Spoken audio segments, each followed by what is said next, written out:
राजेश गाड़ी ड्राइव करते हुए वसई क्रीक तक पहुंच गया। गाड़ी चलाने में उसे बड़ा मजा आ रहा था। वो बिजनेस के सिलसिले में सूरत गया हुआ था। वहां से गाड़ी ड्राइव करते हुए उसे अपने घर मुंबई जाना था। राजेश हमेशा ड्राइव करते करते गाने जरूर सुनता है। इन्हीं गानों को सुनकर उसके दिमाग की गहराइयों से कई कई बार अनगिनत स्मृतियां निकल आती है, जिसे शायद वो भुला ही चुका था। कभी कभी वाले गाने से उसे अपनी बीवी सुरेखा की बहुत याद आ रही है। शादी के वक्त कैसी नाजुक सी बेहद खूबसूरत परी जैसी लग रही थी। आज भी वो शादी का पल याद आता है जब वो अपने पूरे लिबास में सज धज कर रिसेप्शन के लिए अवतरित हुई थी। राजेश की सांसें तो मानो रुक ही गई थी। राजेश हक्का बक्का सुरेखा को इस कदर गुर रहा था जैसे उसे होश ही नहीं था। कई बाराती राजेश को देखकर ठहाका लगाने लग गए थे।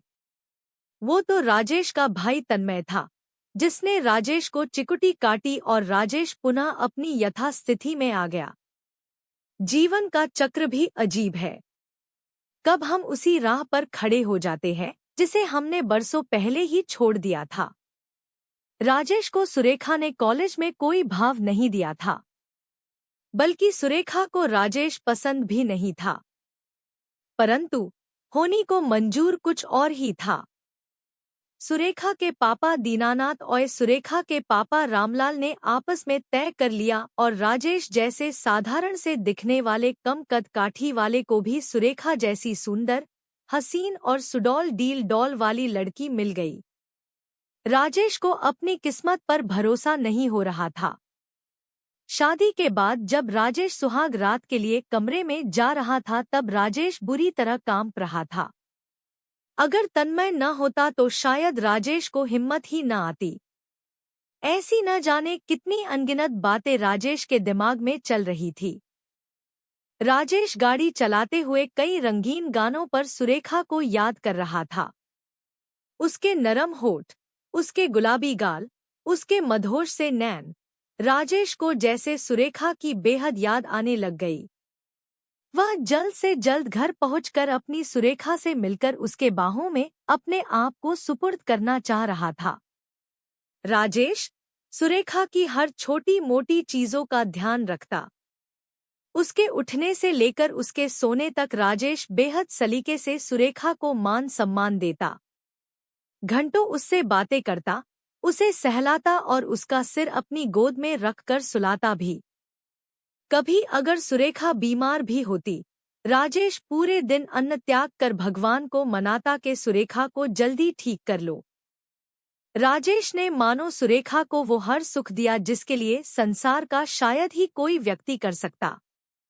राजेश अपने गानों में व्यस्त था कि तभी वसई क्रीक के आगे पुलिस वालों की नाकाबंदी थी। एक पुलिस वाले ने राजेश की गाड़ी को इशारा दिया। राजेश ने भी अपनी गाड़ी उसकी चिन्हित जगह पर रोक ली। राजेश ने कांच की खिड़की नीचे की। डिक्की खोलो। डिक्की। अपने पेपर भी दिखाओ, वो हविलदार बोला। क्या साहब, घर जाने दो। क्यों लेट कराते हो? जो बोला वो हिच करो। ज्यादा टेटे नको करो। राजेश ने पहले अपने पेपर दिखाए और फिर अपनी सीट के नीचे पड़े नोब को दबाया। पीछे एक और हवलदार खड़ा था जिसने डिक्की खोली। अरे, ये इतने बड़े सूटकेस में क्या है? अरे भाई, मेरे कपड़े वगैरह होंगे और क्या होगा? कोई चरस गांजा या हथियार तो नहीं होगी ना? तुम बोलता बहुत है। खोलो इस सूटकेस को। अरे यार, इतना कहकर राजेश उस सूटकेस की चाबी ढूंढने में लग गया। अरे यार, कहाँ रख दी चाबी? हाँ, मिल गई।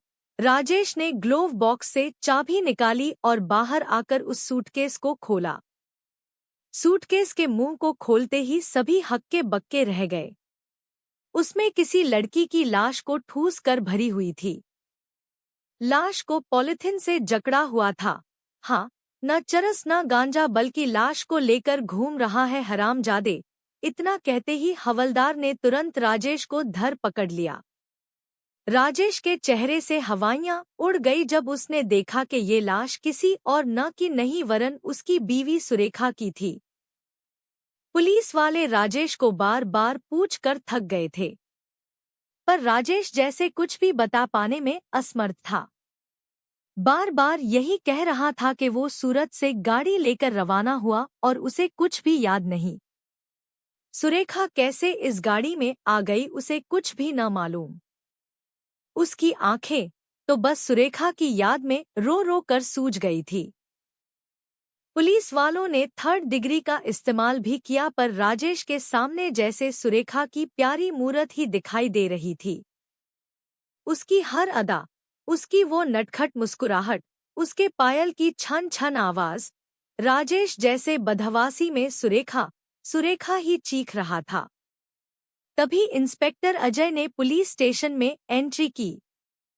अजय ने ब्रीफिंग ली और राजेश से और पूछताछ की, पर राजेश ने इस बार भी वही पुरानी बात रखी। अजय ने फिर पूछा कि तेरी बीवी से तेरे संबंध कैसे थे, पर राजेश जैसे मूक बधिर हो बस सुरेखा सुरेखा ही किए जा रहा था। अजय ने उसके गाल पर चाटा भी जड़ दिया पर राजेश को जैसे कुछ महसूस ही नहीं हुआ। साहब, आज का टॉर्चर खत्म हुआ। इसको पहले ही 3rd डिग्री दे दी है। पर इसने अपनी जुबान से सुरेखा सुरेखा के अलावा कुछ न कहा। पास में खड़े हविलदार ने अजय को टोका। अजय ने उस हविलदार को गुस्से से देखा। तभी अजय के मोबाइल में कमिश्नर की कॉल आई।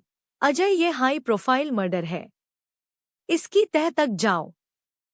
मीडिया से मिनिस्ट्री तक इसकी पड़ताल शुरू जो गई है। माजरा क्या है मुझे 24 घंटों में ब्रीफ करो। Okay sir. अजय पूछताछ रूम से बाहर आया और अपने चेयर पर बैठ गया।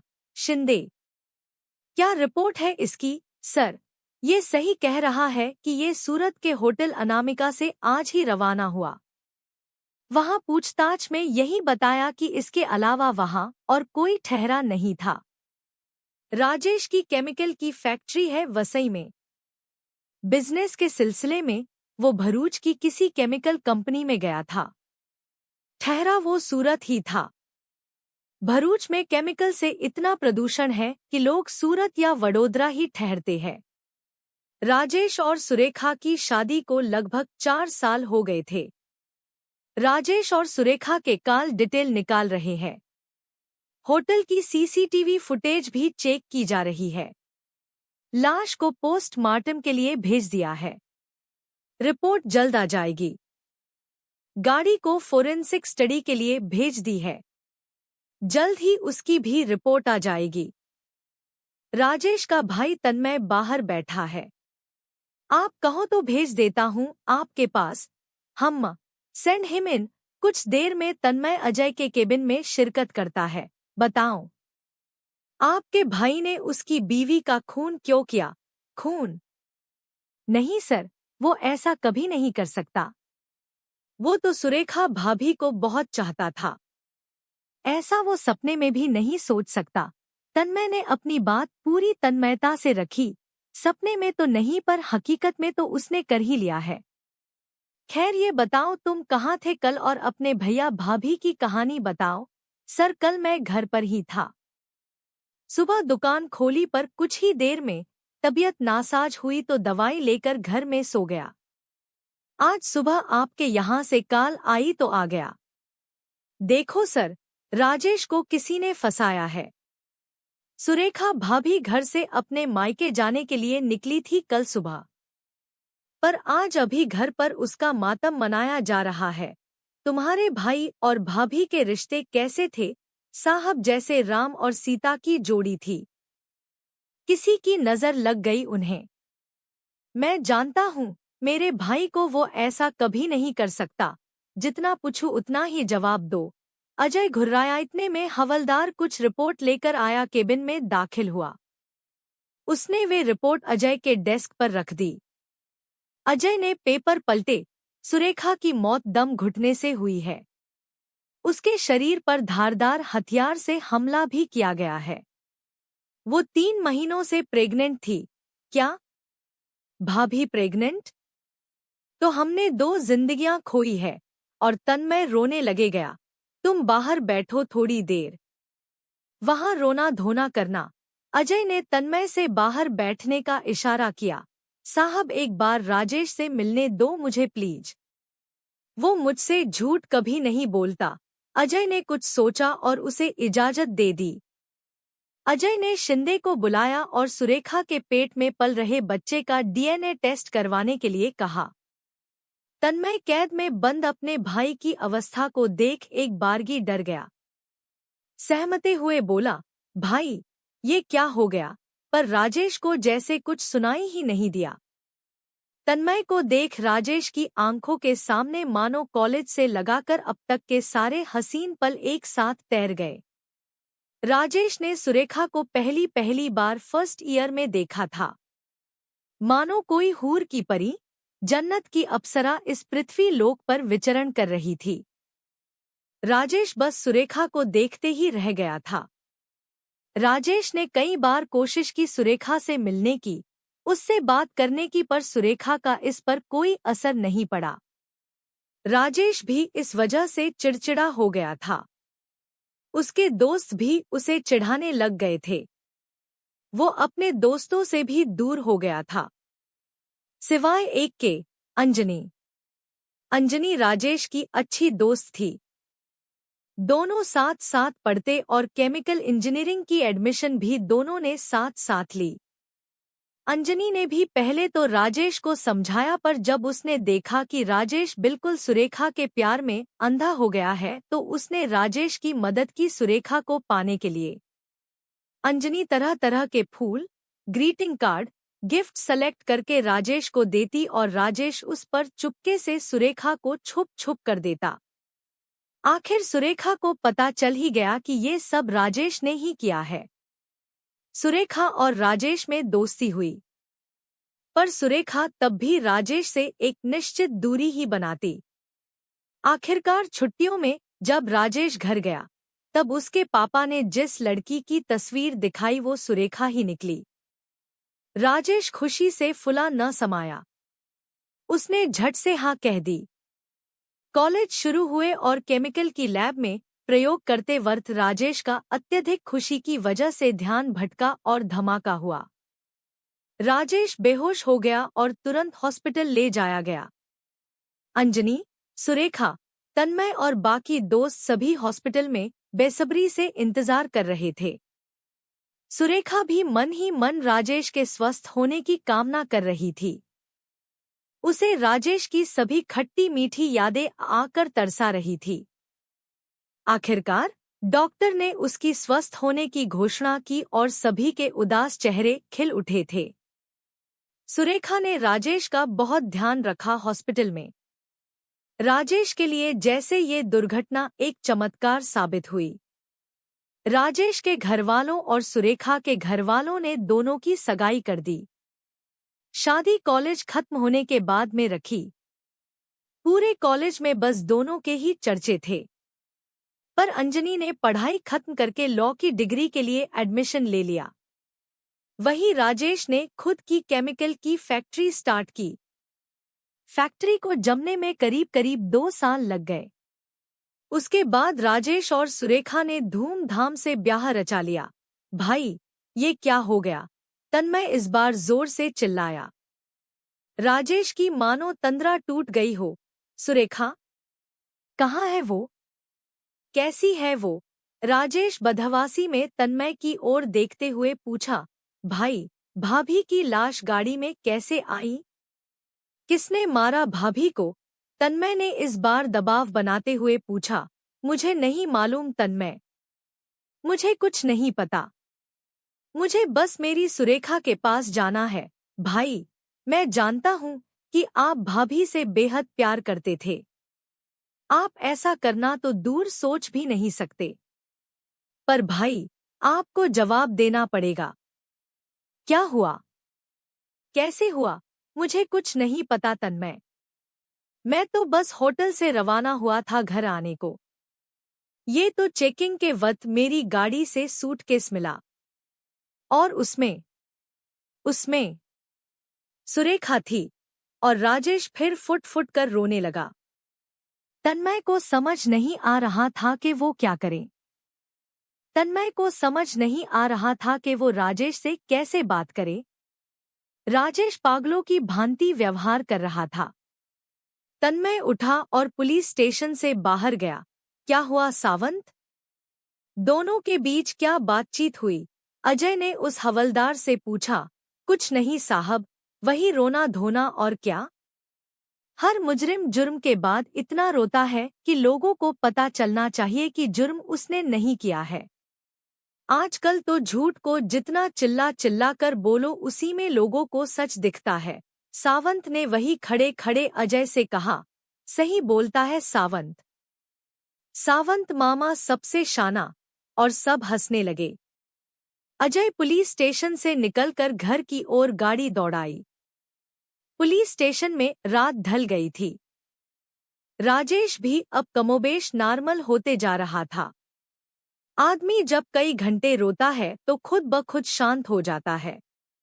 मन में दुख के ज्वार यकायक थम जीते हैं और दिमाग को शांति का एहसास हो जाता है। आज सावंत की नाइट ड्यूटी थी। सावंत ने अपने मोबाइल में गाने लगाए। मेरी दोस्ती मेरा प्यार रफ़ी साहब का गाना मोबाइल में बजने लगा। रात के सन्नाटे में ये गाना राजेश को सुनाई दे रहा था। दोस्ती शब्द सुनते ही राजेश को अंजनी की याद आ गई। अब वही उसे इस दुविधा से बाहर निकलेगी। उसके दिमाग में सहसा ही एक विचार कौंधा। उसने सावंत से अपना मोबाइल 1 मिनट के लिए मांगा। पहले तो सावंत ने देने से मना किया। जैसे ही राजेश ने उसकी पॉकेट गर्म करने का वादा किया, सावंत ने चुपके से मोबाइल राजेश की तरफ बढ़ा दिया। राजेश ने तुरंत अंजनी के फोन नंबर घुमाए। हेलो अंजनी, मुझे जरूरत है तुम्हारी। मेरे साथ हादसा हो गया है, राजेश ने सकपकाते हुए कहा। मुझे लगा ही था। मीडिया में खबर देख ली थी मैंने। सोच ही रही थी कि तुम्हारा कॉल आएगा जरूर। कल मैं आ जाऊंगी। कल बात करेंगे। इतना कहते ही अंजनी ने फोन काट लिया। राजेश को अंजनी की बेरुखी जायज लगी। जब से सुरेखा उसके जीवन में आई थी, अंजनी राजेश से दूर हो गई थी। तभी अंजनी ने केमिकल की लाइन बीच में ही छोड़कर लॉ की डिग्री की तैयारी की और आज एक सफल क्रिमिनल लॉयर है। अंजनी ने अपने नाम का परचम फहराया है मुंबई में। राजेश को बस यही आस थी कि इस झंझट से अब बस अंजनी ही बचा सकती थी। वही घर में तन्मय के साथ साथ राजेश के माता पिता भी परेशान थे। क्या हुआ? कैसे हुआ? आगे क्या होगा? न जाने कितने विचार सभी के दिमाग को दौड़ा रहे थे। तन्मय अपने कमरे में सोने गया, पर नींद तो जैसे सभी की आंखों से गायब थी। कल सुबह सुरेखा की लाश मिलनी थी अंतिम संस्कार के लिए। वही सावंत ने थोड़ी देर बाद अजय को फोन करके बता दिया कि राजेश ने किससे बात की थी। दूसरा दिन, अगले दिन सुबह अजय ने शिंदे को बुलाया। पोस्टमार्टम की रिपोर्ट सामने थी। सर, सुरेखा की मौत की गुत्थी उलझती जा रही है। उसके शरीर पर धारदार हथियार से तो हमला था ही, पर गले पर भी दस्ताने पहने हाथों के निशान थे। किसी ने या तो पहले गला दबाया और पहले चाकुओं से निशाना बनाया। दोनों लगभग एक ही टाइम हुआ है। समय भी करीब सुबह के 10 से 11 के बीच हुआ है। शिंदे ने अपनी बात रखी। लगता है कातिल एक नहीं पर 2 है। हो सकता है पहले ने गला दबाया हो और उसे मरा समझकर उसे वहीं छोड़ दिया और दूसरे ने उसे पूरी तरह उसे खत्म कर दिया और सूटकेस में पैक कर दिया। या एक ही कातिल हो सकता है। उसने पछले तो चाकुओं से हमला किया और फिर उन्हीं हाथों से गला घोट दिया। कुछ भी मुमकिन है। अच्छा, फोरेंसिक की रिपोर्ट कब तक आएगी? अजय ने पूछने वाले लहजे में कहा। सर, बस कुछ ही देर में आएगी। लाश को उनके घरवालों को सौंप दिया है। लड़की के घरवालों ने एफआईआर दर्ज करा दी है राजेश के खिलाफ। शिंदे ने अजय से कहा, शिंदे, लड़की के घरवालों को आज नहीं कल बुलाना। उनसे भी तो बात कर ले कि जान कहाँ अटकी है। अच्छा, मोबाइल सर्विलेंस से क्या मिला? सर, यही पता चला है कि सुरेखा एक दिन पहले ही सूरत में पहुंच गई थी, पर होटल के एंट्रेंस सीसीटीवी फुटेज में नदारद थी। हो सकता है वो कहीं और ठहरी थी। हमने बाकी सभी होटलों में उसकी स्नैप के साथ पूछताछ के लिए आदमी लगा दिए हैं। शिंदे ने एक सांस में जवाब दिया, गुड। और कॉल डिटेल्स? सुरेखा के फोन से कई नंबरों पर बातें हुई है। 2-3 ही नंबर ऐसे हैं जिन पर लगातार बात हुई है। एक तो डॉक्टर खत्री के, मलाड में फेमस गायनोकोलॉजिस्ट है। दूसरा राजेश की फैक्ट्री में कार्यरत मैनेजर सुशांत के और तीसरा सूरत के व्यवसायी धर्मेश के, जो कि सुरेखा का कजिन भाई भी है। हम तीनों को रिमांड पर लो और एक एक करके पुलिस स्टेशन बुलाओ। Yes sir. थोड़ी देर बाद अजय, शिंदे और सावंत राजेश को लेकर कोर्ट पहुंचे। सरकारी वकील कुलवंत सिंह ने अदालत में अजय की 2 दिनों की रिमांड मांगी, जिससे और सबूतों को ढूंढा जा सके। तभी कोर्ट में अंजनी की एंट्री होती है। वो जज के सामने कुछ पेपर प्रस्तुत करती है। जज उन पेपरों को चेक करके अजय का वकील बनने के लिए इजाजत देते हैं। राजेश अंजनी को ही देख रहा था। करीब 4 साल हो गए थे उसको देखे, पर अंजनी ने एक बार भी राजेश की तरफ नहीं देखा। आकर वो सीधे अपने काम में लग गई किसी प्रोफेशनल की तरह। मेलोड, सबसे पहले मैं आपसे दरख्वास्त करती हूँ कि अजय को सुरेखा के अंतिम संस्कार के लिए इजाजत दे। जज अंजनी की बात को मान लेते हैं और राजेश को अंतिम संस्कार की इजाजत दे देते हैं। अजय अंजनी के पास पहुंचता है। मैडम, इस बार ये केस आपको महंगा पड़ेगा। पिछली बार की तरह कातिल को आप छुड़ा कर नहीं ले जा पाओगे। लेट्स सी, अंजनी ने बिल्कुल ही शांत भाव से अजय का जवाब दिया। अजय ने अंजनी को टेढ़ी नजर से देखा और वहां से रवाना हो गया। हाथ में हथकड़ी पहने राजेश श्मशान घाट पहुंचा। सुरेखा का अंतिम संस्कार कर दिया गया था। रामलाल ने राजेश को देखते ही बुरा भला कहने लगे। आसपास लोगों ने रामलाल की समझाइश करी, पर राजेश को इससे कोई फर्क नहीं पड़ रहा था। उसका ध्यान तो सिर्फ और सिर्फ सुरेखा पर ही था। आंखों में अश्रु लिए आखिरकार सुरेखा अग्नि में खाक हो गई। राजेश के हाथों में हथकड़ी थी। वो कभी सुरेखा की तरफ देखता तो कभी अपनी हथकड़ियों की तरफ। सारे पुराने मंजर एक एक करके उसे चुभ रहे थे। पुलिस की गाड़ी रवाना हुई और राजेश को पुनः पुलिस चौकी ले आए। हाँ मिस्टर राजेश, आइए आपसे कुछ गुफ्तगू कर लेते हैं। तो बताइए, सुरेखा से आपके संबंध कैसे थे? अजय ने फिर अपने अंदाज में पूछा। मैं और सुरेखा, मतलब सुरेखा और मैं, मतलब हम दोनों एक ही थे। हम दोनों 2 दिल एक जान थे। राजेश ने अपनी बात रखी। ये फिल्मी बातें बंद कर और काम की बात कर। मेरा समय कीमती है। अगर तूने और ऐसी वैसी बात की तो यही ठोक डालूंगा। अजय ने गुस्से में कहा। कैसे यकीन दिलाऊं आपको? खूनी कोई और है। उसे अब मुझे भी तलाश है। आपने तो मुझे खूनी बना दिया है, पर अगर मैं किसी तरह छूट गया तो उस खूनी को मैं खुद खत्म कर दूंगा। राजेश ने भी गुस्से में कहा।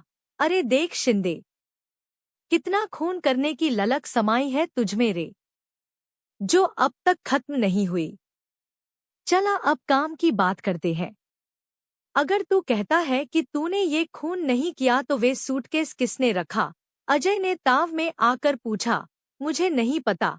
राजेश के इतना कहते ही अजय ने उसे गाल पर एक तमाचा झड़ दिया। बेवकूफ समझा है क्या मुझे?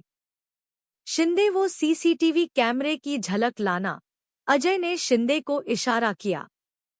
शिंदे ने क्लिप चलाई लैपटॉप पर, जिसमें राजेश साफ साफ दिखाई दे रहा था। कैमरे की क्लिप होटल के बेसमेंट की थी, जिसमें राजेश अपनी गाड़ी में सूटकेस रख रहा था और गाड़ी लेकर वहां से रवाना हो गया। राजेश हक्का बक्का रहकर उस क्लिप को देख रहा था। बता बे राजेश, अब क्या बोलेगा साहब?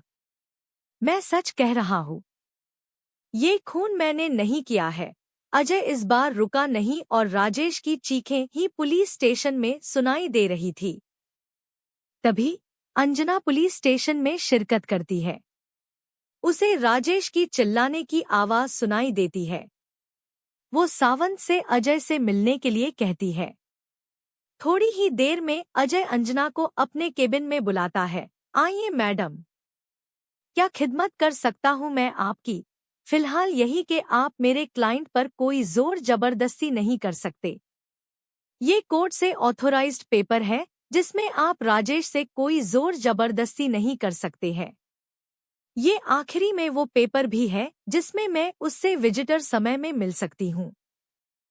तो आपसे निवेदन है कि राजेश की चीखें इस स्टेशन में नहीं गूंजे तो अच्छा है, वरना उसके एक एक जख्म के आपको हिसाब देना होगा। अंजना ने अपनी बात खत्म की। अजय ने पेपर पलटे और उसे अपने ड्रावर में रख दिए। और कुछ, मैं अभी राजेश से मिलना चाहती हूँ मैडम। आज का विजिटिंग टाइम खत्म हो गया। आप 5 मिनट लेट हो, तो आप अब तशरीफ ले जाइए और आप राजेश से कल मुखातिब हो सकते हैं। और रही बात इन पेपरों की, तो मेरी ड्यूटी कब की खत्म हो गई है। मैं तो घर पर बैठा हूँ। कल ड्यूटी आते ही और इन पेपरों की ड्यूटी पूरी करूंगा। अजय ने बड़े ही इत्मीनान तरीके से अपनी बात रखी। अंजनी चाहकर भी कुछ न कर सकी। उसे पता था आज को रात राजेश को बुरी तरह टार्चर करने वाले हैं। आपको कोर्ट में बहुत जवाब देने पड़ेंगे अजय जी। संभाल कर कदम उठाइएगा, वरना फिसलना आसान है। फिसलकर तुरंत खड़ा होना मुश्किल होता है। चोट लगने की संभावना ज्यादा होती है। अंजना ने अपनी बात रखी। आप मेरी चिंता न करें, अपने केस की चिंता करें। कहीं चिंता आपको ही न खा जाए। अजय के चेहरे पर हल्की मुस्कान सी आ गई। अंजनी बिना और कुछ बोले वहां से रवाना हो गई। जाते जाते उसने सावंत को देखा, जिसकी आज नाइट ड्यूटी थी। कुछ देर बाद, सर, राजेश के फैक्ट्री के मैनेजर सुशांत और सुरेखा एक ही कॉलेज में पढ़ते थे। दोनों में अच्छी जान पहचान थी। खत्री, सुशांत और धर्मेश बाहर आए हुए हैं। सुरेखा के बच्चे की डीएनए रिपोर्ट भी आ गई है। शिंदे ने अपनी बात रखी। शिंदे, सबसे पहले राजेश की ब्लड सैंपल लेना और सुरेखा के बच्चे से उसका मिलान करना। राजेश के और सुरेखा के सभी घरवालों के ब्लड सैंपल लेना और बाहर जो तीनों बैठे हैं उनके भी ले लेना। फोरेंसिक रिपोर्ट से मिलान कर लेना, क्या पता कुछ तुक्का लग जाए। अभी सुशांत को भेजना अंदर। Okay sir. शिंदे इतना कहकर वहां से चला गया। अजय ने तीनों से अच्छे तरीके से पूछताछ कर ली। सर, तो क्या मिला इन तीनों से? शिंदे ने अजय से पूछा। केस अभी तक तो राजेश की तरफ ही उंगली कर रहा है। खत्री से सुरेखा रेगुलरली अपने हेल्थ के बारे में पूछती रही। सुशांत से सुरेखा कंपनी के अकाउंट के बारे में जानती रही। चूंकि सुरेखा जानती थी सुशांत को, उसी ने राजेश की फैक्ट्री में काम पर लगाया था। धर्मेश से मिलने सूरत क्यों आई थी, ये धर्मेश को भी नहीं पता। धर्मेश को मिलने के लिए एक जगह बुलाया पर सुरेखा वहां नहीं पहुंची। उसके बाद धर्मेश ने कई फोन लगाए पर सुरेखा ने फिर फोन नहीं उठाया। एक काम करना, इन तीनों पर अपनी नजर रखना। इन तीनों को रेगुलरली हर हफ्ते अपने अपने पुलिस स्टेशन में जाकर हाजिरी देने को कहा है मैंने, जब तक केस साफ नहीं हो जाता। केस में उलझन है और उलझन में ही असली मजा आता है। यह कहकर अजय और शिंदे हंसने लगे। रात बीत रही थी। सावंत राजेश के पास पहुंचा। उसने एक छोटा बक्सा राजेश की ओर बढ़ाया। राजेश ने वो बक्सा खोला, उसमें नोकिया का 3310 की पेड़ वाला छोटा फोन था। राजेश ने फोन ऑन किया। ऑन करते ही अंजनी के नंबर उसमें सेव थे। राजेश ने अंजनी को फोन किया। बात खत्म करके उसने सावंत को इशारा किया और फोन पुनः उसे दे दिया। तीसरा दिन कोर्ट में राजेश कटघरे में खड़ा होता है। मीलॉर्ड, केस बिल्कुल सिंपल और आईने को तरह सपाट है, इसलिए हमने रिमांड भी बस 2 दिनों की ही मांगी थी। मुलजिम की गाड़ी में उसकी पत्नी की लाश मिली। मुलजिम सूरत गया बिजनेस के सिलसिले में, जिससे लोगों को धोखा लगा। उसने किसी बहाने से सुरेखा को भी वही बुला दिया। घर में ये बात किसी को नहीं पता थी कि सुरेखा भी सूरत ही जा रही है। इसी का फायदा उठाया मुलजिम ने और उसने वही सुरेखा का कत्ल करके उसे सूटकेस में बंद करके अपनी गाड़ी की डिक्की में बंद कर दिया। उसे मौका नहीं मिला इस लाश से छुटकारा पाने का। वो इस लाश को सूटकेस समेत पानी में फेंक देना चाहता था। इसका सबूत है डिक्की में 10 किलो का बाट पाया जाना। मैं पहले तन्मय को बुलाना चाहूंगा। कुलवंत सिंह ने अपनी बात रखी। तन्मय भी एक और कटघरे में खड़ा हो गया। हाँ, तो तन्मय जी बताइए, आपको सुरेखा ने क्या बात बताई थी घर छोड़ने से पहले? कुलवंत ने पूछना शुरू किया। यही कि वो मायके जा रही थी। और क्या वो मायके अकेले गई या आप उन्हें छोड़ने गए? नहीं, वो हमेशा अकेले ही जाती थी अपने मायके। तन्मय, तो आप ये बताओ कि क्या सुरेखा ने ये बात बताई कि वो सूरत जा रही है, या आपके भैया ने ये बात बताई कि सुरेखा सूरत आएगी? जी नहीं, मुझे या मेरे घरवालों को इसका जरा भी इल्म नहीं था। सुरेखा का मायका कहाँ है? वसई, तन्मय ने जवाब दिया। माय लॉर्ड, वसई के क्रीक में सुरेखा की लाश को फेंका जाना था। यही प्लान बनाया था राजेश ने, पर उसे ये नहीं पता कि उस दिन स्पेशल चेकिंग हो रही थी और राजेश पकड़ा गया। पर भैया ने सुरेखा का खून नहीं किया है, अब आप जा सकते हैं। तन्मय कटघरे से नीचे उतरा।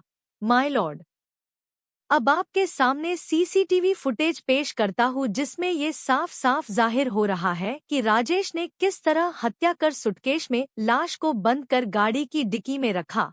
कुलवंत ने इतना कहकर हैजो से इशारा किया। थोड़ी ही देर में कोर्ट में टीवी और प्लेयर लाया गया। चलचित्र शुरू हुई और उसमें राजेश एक भारी सूटकेस को उठाकर गाड़ी की डिक्की में रखता हुआ देखा गया। माय लॉर्ड, ये बड़े अचंभे की बात है कि इतना बड़ा बिजनेसमैन खुद अपनी गाड़ी में भारी सामान उठाकर रख रहा है, वो भी होटल में जहां चुटकी बजाते ही बैरे आपके इर्द गिर्द घूमने लगते हैं। खैर, इससे ये साफ जाहिर होता है कि राजेश इस बात से नहीं बच सकते थे कि उन्हें इस सूटकेस में बारे में कोई इल्म नहीं है। सारे सबूतों को जानने के बाद पूरा मामला क्लियर है कि राजेश ने ही सुरेखा का खून किया है। इसलिए मैं अदालत से ये दरख्वास्त करता हूँ कि राजेश को कड़ी से कड़ी सजा दे, क्योंकि इसने एक नहीं वरन 2 खून किए हैं। सुरेखा पेट से थी और इस दरिंदे ने उसकी भी जान ले ली। 1.5 साल माय लॉर्ड, राजेश जैसे भौचक्का रह गया। उसे बिल्कुल ही पता नहीं था कि सुरेखा पेट से थी। उसने तन्मय की ओर देखा। तन्मय के आंखों में आंसू आ गए थे। राजेश ने अंजनी की ओर देखा। अंजनी कुछ पेपर पढ़ रही थी। बचाव पक्ष के वकील को कुछ कहना है, जज साहब ने आर्डर किया। अंजनी सीट पर से खड़ी हुई। माय लॉर्ड, ऐसे लग रहा था जैसे फिल्मी वकील पूरे जोश में बिना सोचे समझे बोले जा रहे थे। अंजनी के बात काटते हुए कुलवंत सिंह ने ऑब्जेक्शन किया और जज ने सस्टेन कहा। माय लॉर्ड, कत्ल हुआ है, पर कहाँ हुआ है? कत्ल का हथियार कौन सा है? कत्ल के पीछे मोटिव क्या है? ये बिना जाने सरकारी वकील ने मेरे मुवक्किल को गुनाहगार बता दिया।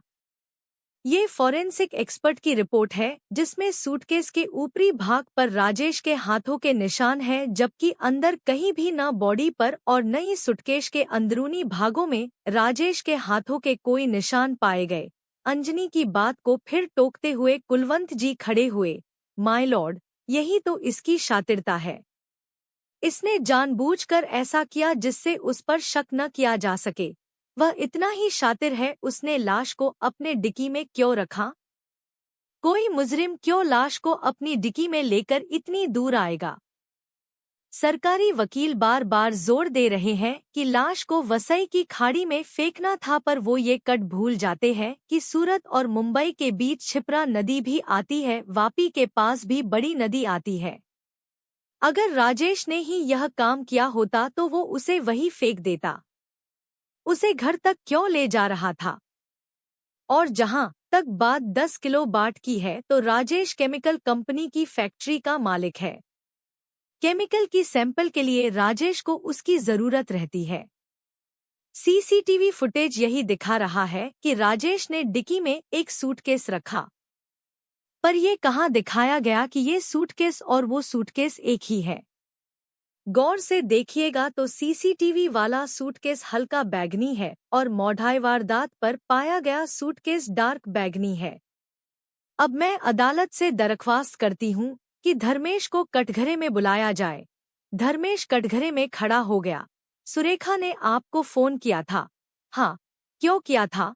वो मिलना चाह रही थी। बहुत दिन हुए हम मिले नहीं थे। उसने और क्या बताया? यही के जीजाजी को पता न चले कि वो सूरत आ रही है। क्या आपको पता था राजेश भी सूरत में है? हाँ, सुरेखा ने बताया था। सुरेखा आपसे मिलना क्यों चाह रही थी? पता नहीं। आपने पूछा नहीं? पूछा, पर उसने पूरी तरह तो नहीं बताया, पर कह रही थी कि सरप्राइज है। फिर क्या हुआ? फिर मैं उसकी बताई जगह पर पहुंच गया, पर वो नहीं पहुंची। मैंने फोन भी किया था पर उसका फोन स्विच ऑफ था। मैं बताती हूँ माय लॉर्ड। सुरेखा प्रेग्नेंट थी। ये है उसकी अल्ट्रासाउंड रिपोर्ट। सुरेखा राजेश को सरप्राइज देना चाहती थी, इसलिए वो खुद सूरत चलकर आई थी। उसने राजेश के घरवालों से कोई गलत नहीं कहा था कि वो मायके जा रही है। औरत के भाई का घर भी मायका ही माना जाता है। उसने अपने सरप्राइज के लिए अपने चचेरे भाई को चुना, पर किसी अपराधी ने सुरेखा का कत्ल कर दिया और उसके कत्ल का अंजाम इतनी खूबसूरती से दिया है कि उसका सारा इल्जाम मेरे मुवक्किल पर आ गया। पुलिस को चाहिए कि वो असली अपराधी को पकड़े और न कि बेगुनाह को। कातिल को पकड़े, उस हथियार को पकड़े और कत्ल करने की जगह को पकड़े, न कि उस व्यक्ति को जिसे इन सब में फंसाया गया है। अब की बार अंजनी ने टेढ़ी नजर से अजय की ओर देखा। कोर्ट में मानो सभी को सांप सूंघ गया। अंजनी से केस जीतना इतना आसान नहीं है जितना कुलवंत ने मान लिया था। जज ने पुलिस से हत्या में इस्तेमाल किया हुआ हथियार और जगह ढूंढने को कहा। केस को 10 और दिनों के लिए मुलतवी कर दिया। राजेश की आंखें गीली हो गई, पर अंजनी बिना कुछ कहे कोर्ट से निकल गई। चौथा दिन अजय ने शिंदे से सुरेखा, राजेश, तन्मय, सुशांत, खत्री और धर्मेश के सोशल मीडिया के मैसेजेस की सर्विलेंस करने को कहा। शिंदे ने साइबर एक्सपर्ट जुनेजा को ये काम सौंप दिया। तत्पश्चात अजय, शिंदे और सावंत सूरत के लिए रवाना हो गए। वही खत्री परेशान होकर अपने क्लिनिक में यहाँ वहाँ घूम रहा था। मन ही मन सोच रहा था कि शायद उसका सच बाहर न आ जाए। बहुत सोच विचार करके उसने अपना मोबाइल हाथ में लिया। खत्री मोबाइल डायल ही करने वाला था कि अचानक उसने मोबाइल काट लिया।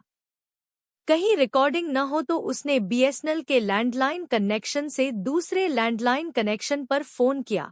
हेलो, खत्री बोल रहा हूँ। आज शाम को होटल पवेलियन में मिलो। अर्जेंट है। ठीक है। खत्री ने फोन काट दिया और अपने काम में लग गया।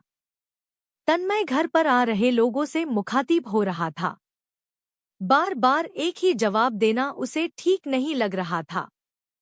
उसे कुछ समझ नहीं आ रहा था। थोड़ा सा भी लोगों से दूर हटता तो लोगों में सुगबुगाहट शुरू हो जाती है। वह झक मार कर घर पर ही बैठा रहा और लोगों की समझाइश करता रहा अपने तरीके से। धर्मेश के चेहरे पर बेचैनी साफ दिखाई दे रही थी। वो समझ नहीं पा रहा था अब आगे क्या होगा। सुशांत आज फैक्ट्री आया और अपने अकाउंट के कामों में लग गया था। उसका काम में जी नहीं लग रहा था। बार बार सुरेखा और अपने कॉलेज के दिन याद आ रहे थे। राजेश को वो पहले भी लाइक नहीं करता था, पर कहीं और काम न मिलने से उसे सुरेखा के पास जाने के अलावा और कोई रास्ता नहीं दिखा। उसे यकीन था कि खून राजेश ने ही किया है। राजेश जेल में बंद होकर बाहर से छन कर आ रही धूप को महसूस कर रहा था। उसे अपने हाथों में लेने का प्रयास कर रहा था, पर धूप उसके हाथों से यूं बाहर निकल रही थी जैसे पानी की धार छूकर निकलती है। राजेश पल पल सुरेखा को ही याद कर रहा था। रामलाल के घर मातम छाया हुआ था। उनकी एकाएक बेटी ने उन सभी से नाता तोड़कर किसी और सृष्टि में चली गई थी। रामलाल को मलाला था कि वो उसकी बेटी के आखिरी दिनों में उसके पास न जा सका। उसके पास खबर आ गई थी कि सुरेखा पेट से है, पर उसने उससे बड़े घर में बार बार जाना उचित नहीं लगा। उसने फोन पर ही बेटी को बधाइयां दी थी। उसे पता था कि डिलीवरी के लिए उसकी बेटी मायके ही आएगी। तब जी भरकर बात कर लूंगा। पर होनी को कुछ और ही मंजूर था। उसकी सारी जायदाद की वारिसान बस सुरेखा ही थी। करीब 5 करोड़ की प्रॉपर्टी की मालकियत थी रामलाल की, पर उसे अब ये सारे फिजूल से प्रतीत हो रहे थे। अजय, शिंदे और सावंत सूरत के रास्ते में थे, तभी सावंत बोल पड़ा, सर, अंजनी बड़ी ही चतुर अधिवक्ता है। कैसे उसने टेलेआर कंपनी के मालिक को बचा लिया, खून को सेल्फ डिफेंस में तब्दील कर दिया था। देखो सावंत, टेलेआर कंपनी भारत की अग्रणी टेलीकॉम कंपनी है। उसके मालिक ओबेरॉय की पहुंच हम सोच कर भी पहुंच नहीं सकते। मरीन ड्राइव की घटना ऊपरी तौर पर लगती भी तो सेल्फ डिफेंस ही थी। अंदर की बात तो ऊपर वाला ही जानता है। इन बड़े लोगों पर हम थर्ड डिग्री इस्तेमाल नहीं कर सकते, वरना सिर्फ 2 मिनट में सच उगल देता। उसी एक केस की वजह से अंजनी का नाम पूरी मुंबई में फैल गया। उसके बाद तो उसने जीतने का सिलसिला जो जारी रखा वो अंजनी की काबिलियत ही दर्शाता है। अजय ने अपनी बात रखी। अजय के मुख से अंजनी की तारीफ शिंदे और सावंत के लिए नवीन था। तभी गाड़ी एक टोल नाके पर पहुंची और अजय का ध्यान टोल नाके पर स्थित सीसीटीवी कैमरे पर पड़ी। उसने तुरंत शिंदे को इशारा किया और शिंदे समझ गया। उसने कंट्रोल रूम फोन करके मुंबई से सूरत तक के सभी टोल नाकों पर स्थित सीसीटीवी कैमरे की रिकॉर्डिंग मांगी, सुरेखा के गायब होने से लगाकर उसके खून की शिनाख्त होने तक। कुछ ही देर में सभी सूरत पहुंच गए। सर्वप्रथम वे सूरत के सिटी लाइट वाले पुलिस मुख्यालय में जाते हैं और वहां से उनके साथ कुछ और कांस्टेबल और इंस्पेक्टर रोशन उनके साथ सीधे सूरत के अनामिका होटल की ओर रवाना हो जाते हैं। तहकीकात शुरू हो जाती है। थोड़ी ही देर में फॉरेंसिक टीम भी पहुंच जाती है। सभी होटल के सीसीटीवी कैमरे की तहकीकात करते हैं। जिस रूम में राजेश ठहरा था उसी रूम में फॉरेंसिक टीम भी लग जाती है। वारदात के वक्त होटल के सभी कैमरे काम नहीं कर रहे थे। करीबन आधे से ज्यादा कैमरे बंद पड़े थे। कैमरे काम नहीं करने की वजह से अजय ने होटल के मालिक और मैनेजर की खूब खिंचाई की और उन्हें भी जेल में डालने की धमकी दे दी। होटल में शिरकत होने के 3 रास्ते थे, एक फ्रंट लॉबी से, दूसरा बेसमेंट की लिफ्ट द्वारा तथा तीसरा होटल के पीछे से जो कि किचन से लगा हुआ था। सभी स्टाफ से पूछताछ होने लगी। होटल के विजिटर रजिस्टर खंगाले गए। तभी होटल के बैक दरवाजे पर एक संदिग्ध को रोशन सीसीटीवी रिकॉर्डिंग से पहचान लेता है, उस्मान। ये यहाँ क्या कर रहा है? रोशन ने होटल के मैनेजर से पूछा। मैनेजर भी अनभिज्ञ बन गया। अजय भी रोशन की तरफ प्रश्नवाचक नजरों से देखता है। कौन है ये उस्मान? अजय ने पूछा। ये तो तड़ीपार बदमाश है। कई अपराध है इस पर इसका यहाँ होना कुछ मायने जरूर रखता है। हो सकता है इसका कनेक्शन सुरेखा की मौत से हो। रोशन ने अपनी बात पूरी की। कहाँ मिलेगा ये तड़ीपार? अजय ने पूछा। मैं अपनी एक और टीम को इसके पीछे लगाता हूँ। और फिर रोशन ने अपने कंट्रोल रूम में फोन कर दिया। तुरंत एक टीम उस्मान की खोज खबर करने उसके घर ओलपाड़ की ओर रवाना हुई। ओलपाड़ सूरत से करीब 20 किलोमीटर दूर है। अजय फॉरेंसिक टीम के पास पहुंच गया जहां राजेश ठहरा हुआ था। रोशन वही होटल के दूसरे स्टाफ से उस्मान के बारे में जानना चाह रहा था। लगभग सभी ने उसे पहचानने से इनकार कर दिया। फॉरेंसिक टीम को भी राजेश के कमरे से लड़की के बाल मिले। बालों को पॉलिथिन में बंद राजेश के चेकआउट होने के बाद से और किसी को कमरा चढ़ने से पहले ही कमरे को सील कर दिया गया था। अजय ने सभी वेटर से पूछताछ कर दी। उन्हें किसी संदिग्ध की उपस्थिति महसूस नहीं हुई, पर एक वेटर ने जरूर बताया था कि उसे किसी की चीख सुनाई दी थी, पर उसे लगा किसी के मोबाइल में कुछ चल रहा हो। उसने वो चीख बेसमेंट से सुनी थी, पर उसके बाद वहां उसे कोई नहीं दिखा था। उसने अपना वहम मानकर वहां से चल दिया था। समय था रात के तकरीबन 10:30 बजे। पर सुरेखा की मौत तो सुबह के 10 से 11 के बीच हुई थी। अजय ने उस वेटर का वहम हो सकता है ऐसा माना। शिंदे लगातार सीसीटीवी फुटेज चेक कर रहा था। सावंत भी कई स्टाफ से बातें कर रहा था। फॉरेंसिक वाले अब फ्लोर के बाद लिफ्ट और बेसमेंट को भी चेक कर रहे थे। तभी रोशन को फोन आता है।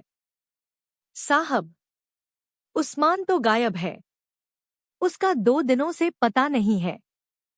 सूरत आया हुआ था, पर अभी कहाँ गया है ये पता नहीं। ठीक है, उसके मोबाइल को सर्विलेंस में डालो और उसके फोन रिकॉर्ड को खंगाल कर रिपोर्ट दो। रोशन ने फोन काट दिया। शिंदे अजय के पास आया। सर, एक तो आधे से ज्यादा कैमरे खराब और ऊपर से रिकॉर्डिंग में अब तक कुछ और नहीं मिल रहा है। रिकॉर्डिंग से ऐसा लगता है कि उस्मान अकेला था। किसी न किसी से फोन पर लगातार संपर्क में था और फिर चुपचाप जहां से आया था लगभग 1 घंटे के बाद चला गया। उसके फोन की डिटेल थोड़ी ही देर में आ जाएगी। उसके आने और जाने का टाइम क्या है? अजय न पूछा। वही सर, सुबह 10 से 11 के बीच का, जिस समय सुरेखा का कत्ल हुआ था। शिंदे ने अपनी बात खत्म की। उस्मान को ढूंढना जरूरी है। अजय इतना कहकर चुप हो गया। तभी सावंत दौड़ कर आता है। सर, जिस सुटकेस में सुरेखा की लाश मिली थी उसी प्रकार का एक और सुटकेस एक और गेस्ट लेकर आया था। उसका नाम है मिस्टर राजकुमार। ये रजिस्टर की कॉपी। इसका मोबाइल लगातार स्विच ऑफ है। ये इसकी ड्राइविंग लाइसेंस की कॉपी होटल के रिकॉर्ड से बरामद। एक वेटर ने वैसे ही सूटकेस को पहचान लिया था। वाह! और क्या मिला? अजय ने पूछा। और कुछ नहीं, बाकी सब ठीक है। सावंत ने अपना तकिया कलाम सुना दिया, पर अजय के चेहरे के भाव को देखते ही वो अपने काम में फिर लग गया। रोशन की फोन की घंटी बजती है। दूसरी तरफ की आवाज में रोशन जवाब देने लग जाता है। हेलो। हाँ, अच्छा, तो इसका मतलब है उस्मान अभी भी सूरत ही है। गुड। कहाँ की लोकेशन आ रही है? हजीरा की। ओके, अभी हम निकलते हैं। फोन रखने के तुरंत बाद रोशन और अजय पुलिस वैन में हजीरा टर्मिनल की ओर निकलते हैं। उस्मान हजीरा से पहले रास्ते पर बने हुए काका के होटल में चाय पी रहा था। उस्मान को पता था कि पैसे उसे आज शाम तक मिल जाएंगे। पैसों के लिए ही वह अभी तक सूरत के बाहर छिपा हुआ था। आज पैसे मिलते ही वो सूरत से रफूचक्कर हो जाएगा। तभी एक हाथ उस्मान के कंधे पर आ धमकता है। क्या रे उस्मान, इस बार की ईद अकेले अकेले ही मना ली? बुलाया भी नहीं, रोशन ने अपने अंदाज में कहा। उस्मान मुड़ा और तभी सामने रोशन इंस्पेक्टर को देखकर उसकी आवाज पतली हो गई। सा सा साब, आप यहाँ? हाँ बेटा, तू तो आता नहीं। ईद का चांद हुए जा रहा है आजकल, जो कभी कभी ही सलामी देता है। नहीं साब, ऐसा नहीं है। बोलो साब, क्या काम है मेरे लिए? बेटा, फिलहाल तो हमारे साथ बैठ, बाकी बातें रास्ते में करते हैं। और रोशन ने उस्मान का कॉलर पकड़ा और उसे गाड़ी में ठूस दिया। हालांकि उसने काफी नानुकर की पर किसी पर कोई फर्क नहीं पड़ा। वहां मौजूद बाकी लोग बस निर्जीव से खड़े रहे। पुलिस स्टेशन में लगातार मार खाने के बाद आखिरकार उस्मान ने अपना मुंह खोल ही दिया। साब, मत मारो साब, बताता हूँ, सब बताता हूँ। मुझे धर्मेश भाई ने सुपारी दी थी। पहले तो बताया मुझे कि वो रास्ते में मिलेगी। धर्मेश? शाम को काफी देर उसका इंतजार करता रहा। मैं पास ही थोड़ी सी दूरी पर खड़ा था, जिससे वो दोनों नजर आए। पर काफी देर खड़ा होने के बाद भी वो नहीं आई। फिर धर्मेश को फोन आया। धर्मेश बातें खत्म करके मुझको वहां से चले जाने का इशारा दिया।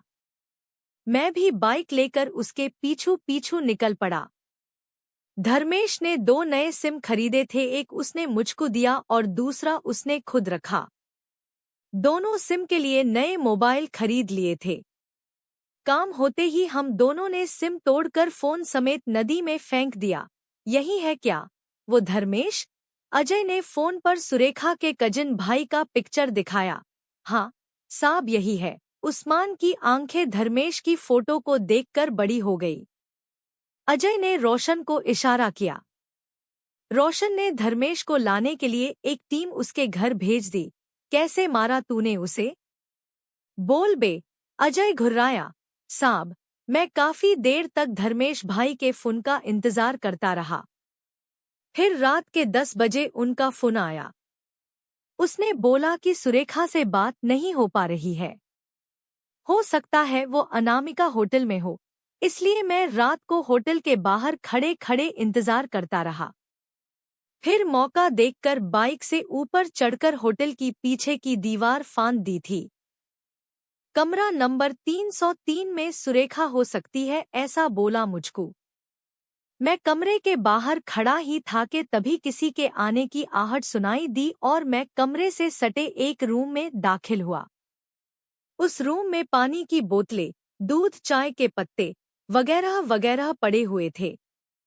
मैंने झांक कर देखा तो जिसकी सुपारी दी थी लगभग वैसी ही कपड़े में एक औरत मुझे उस रूम में जाती हुई दिखी। उसके साथ एक और आदमी था। मैंने दोनों को पीछे से ही देखा था। बहुत आवाज हो रही थी रूम में। मैं काफी देर खड़ा था उधर। कोई आ न जाए इसलिए मैं हाथ में स्क्रू ड्राइवर लिए यहाँ वहाँ कुछ न कुछ कर रहा था। फिर दरवाजा बंद होने की आवाज आई और दोनों लिफ्ट के सामने खड़े थे। मैंने पीछे से देखा तो वो औरत अपने रुमाल से अपनी आंखें पोंछ रही थी। पास वाला उसको संभाल रहा था। लिफ्ट का दरवाजा खुलते ही दोनों लिफ्ट में गए। जैसे ही वो लिफ्ट में जाकर मुड़ने लगे, मैं छुप गया। लिफ्ट के दरवाजे बंद होते ही मैं भी लिफ्ट की तरफ दौड़ पड़ा।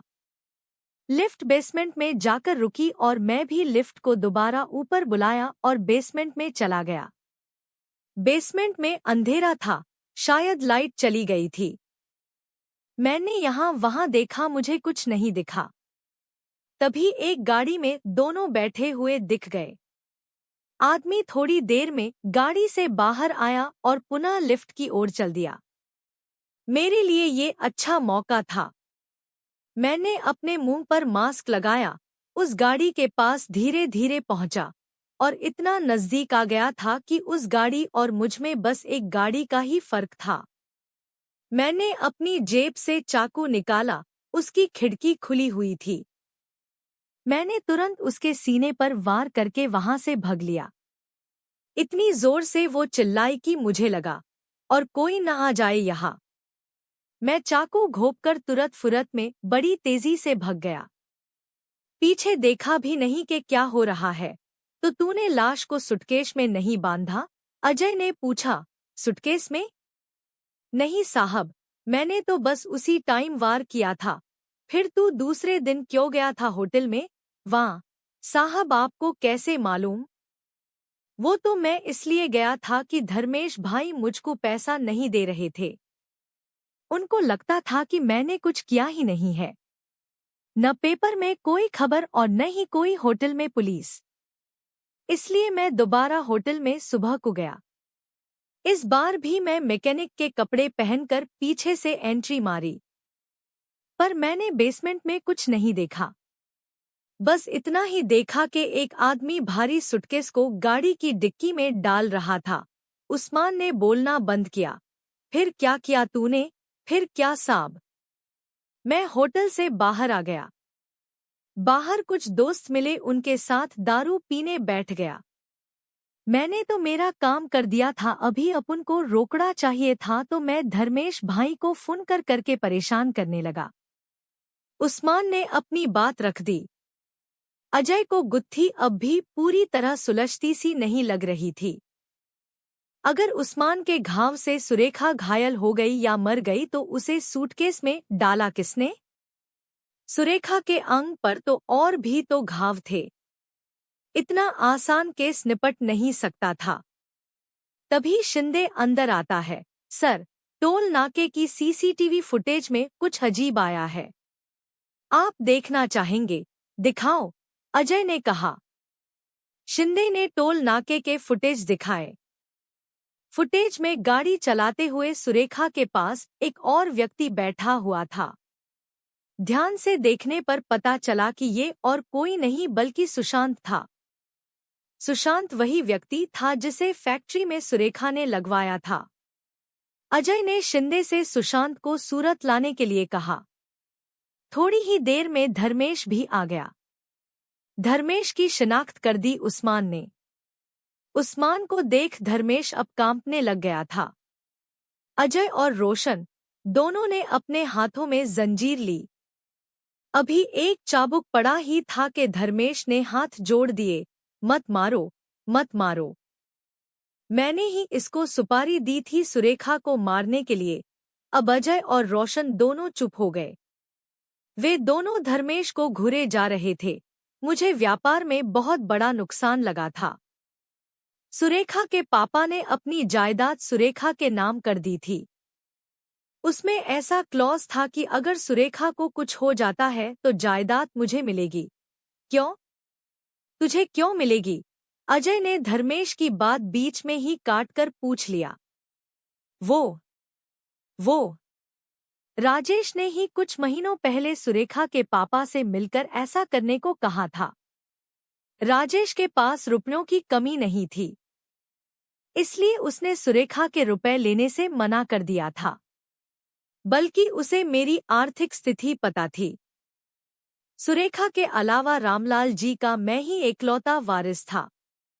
राजेश को उनकी दौलत से लगाव नहीं था, इसलिए उसने सारे हक त्याग कर लिए थे। मुझे रुपयों की जरूरत थी। मुझे पता था सुरेखा की मौत के बाद चाचाजी भी ज्यादा दिन जिंदा नहीं रहेंगे, और अगर रह भी लिए होंगे तो मैं ही कुछ न कुछ कर देता। मुझे रुपयों की सख्त आवश्यकता थी, तो तूने रुपयों के लिए सुरेखा का खून करवा दिया और लाश को सूटकेस में डालकर राजेश के ही कार में डाल दिया, जिससे शक राजेश पर ही जाए। अजय ने पूछा। नहीं साहब, मैंने कुछ नहीं किया। मैंने तो उस्मान को सुपारी दी थी और उसकी लोकेशन बताई थी। उसके अलावा मैंने कुछ भी नहीं किया था। पर मुझे क्या पता था कि उस्मान की बेवकूफ़ी ही थी कि वो खून के बाद वो सूरत से बाहर ही नहीं गया।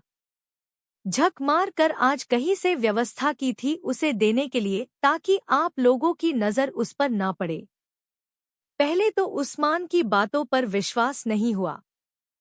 दूसरे दिन शाम तक सुरेखा की मौत की खबर आई और मैंने उस्मान को भागने के लिए बोला, पर वो बिना पैसों के जा ही नहीं रहा था। मेरे लिए ये सुखद था कि लाश मुंबई में मिली और न कि सूरत में। पर आखिरकार आप लोगों को पता चल ही गया था। धर्मेश फिर फुट फुट कर रोने लगा। अजय ने पलटकर धर्मेश को जोर से लोहे की जंजीर की चाबुक दे मारी। धर्मेश बर्दाश्त नहीं कर पाया और जोर से चीख पड़ा। उसके हलक तक जान आ गई थी। तभी शिंदे अजय के पास इन सभी संदिग्धों की व्हाट्सएप मैसेज की कॉपी ले आता है, जो उसे साइबर क्राइम एक्सपर्ट जुनेजा से ईमेल द्वारा मिली। सर, ये कुछ व्हाट्सएप मैसेज है जिसकी कॉपी अभी जुनेजा से मिली है। सर, ये सुरेखा के मैसेजेस है। इनको देखकर ये लगता है कि सुशांत और सुरेखा के बीच लगातार चैटिंग होती रहती थी। चैटिंग काफी पर्सनल भी थी। मैसेजेस से ये पता भी चलता है कि सुरेखा और सुशांत लगभग रोज मिलते थे। सुरेखा किसी चिंटू नाम के व्यक्ति से परेशान रहती थी। बार बार उनके मैसेजेस में यही था कि चिंटू ने आज ऐसे बात की, ऐसे अश्लील हरकत की, वगैरह वगैरह। सुशांत की चैटिंग डॉक्टर खत्री से भी होती रहती थी। दोनों की चैटिंग ज्यादा तो नहीं, पर कब आ रहे हो, कब मिलना है, कब की अपॉइंटमेंट है, वगैरह वगैरह बातें होती रहती थी। सुरेखा को तन्मय भी मैसेजेस करता रहता था, पर सुरेखा जवाब नहीं देती। जैसे कहाँ हो, कब आओगे। कभी कभी कुछ फॉरवर्डेड मैसेजेस भी थे, प्यार, दोस्ती वगैरह वगैरह के। हम एक काम करो सुशांत, तन्मय, खत्री समेत सभी को सूरत बुला लो। उन्हें भी सूरत की सैर करा लेते हैं और खून का सीन दोबारा रिक्रिएट कर देंगे। डंडे बरसेंगे तो सब नाचेंगे और सब सच उगल देंगे, अजय ने बोला। शिंदे ने सिर हिलाया और सभी को फोन करके तुरंत सूरत आने का बुलावा भेज दिया। बेसमेंट में फॉरेंसिक एक्सपर्ट को वो खून के धब्बे मिल गए। ये वही जगह थी जहां उस्मान ने हमला किया था। अजय ने सभी संदिग्धों के पर्सनल मैसेजेस बारीकी से पढ़ लिए। राजेश के मैसेजेस सुरेखा के लिए कम ही थे। राजेश की सुरेखा से बातें भी कम ही होती थी। ज्यादातर राजेश के फोन अपने ग्राहकों से ही थे। कुछ एक फोन उसने अंजनी को भी किए थे। राजेश ने अंजनी को कई मैसेजेस भी किए, पर ज्यादातर के जवाब नहीं दिए अंजनी ने। तभी अजय को कुछ याद आया और सावंत को बुलाया। सावंत, ये राजकुमार को ढूंढा के नहीं साहब, राजकुमार का फोन स्विच ऑफ है। उसने जो ड्राइविंग लाइसेंस की कॉपी होटल के रिसेप्शन में दी थी वो फर्जी है, सावंत ने जवाब दिया। तो उसकी तस्वीर सीसीटीवी से निकाली के नहीं, अजय ने चिढ़कर पूछा। हाँ साहब, निकाल ली। अब आपके साथ रहते रहते इतना तो समझ ही गया हूं कि आप किस बात पर डांटेंगे और किस बात पर नहीं। और सावंत हंसने लग गया, पर अजय फिर गंभीर मुद्रा में खड़े खड़े सावंत को ही देख रहा था। सावंत ने चुप होकर वो तस्वीर अजय को और बढ़ाई। अजय ने उस तस्वीर को देखा पर जान नहीं पाए। अजय ने फॉरेंसिक वालों को उसके रूम की तलाशी लेने को कहा। अजय ने उस तस्वीर को मुंबई और सूरत के कंट्रोल रूम में भेज दी, जिससे उसकी शिनाख्त हो सके। शिंदे ने सुरेखा के बच्चे की डीएनए रिपोर्ट से मैच करती एक और रिपोर्ट समकक्ष रख दी। अजय का शक सही निकला और रिपोर्ट सुशांत की डीएनए रिपोर्ट से मैच हो गई। अब अजय को धर्मेश के अलावा भी एक और एंगल मिल गया था। सुशांत ने सूरत के लिए ट्रेन पकड़ ली। खत्री अपनी पर्सनल कार से सूरत के लिए रवाना हो गया और तन्मय ने मुंबई सूरत के लिए फ्लाइट पकड़ ली। अब लगभग रात हो चुकी थी। अजय, शिंदे और सावंत उसी होटल में ठहर गए। उन्हें पता था कि कल की सुबह शायद उन्हें कातिल मिल ही जाएगा।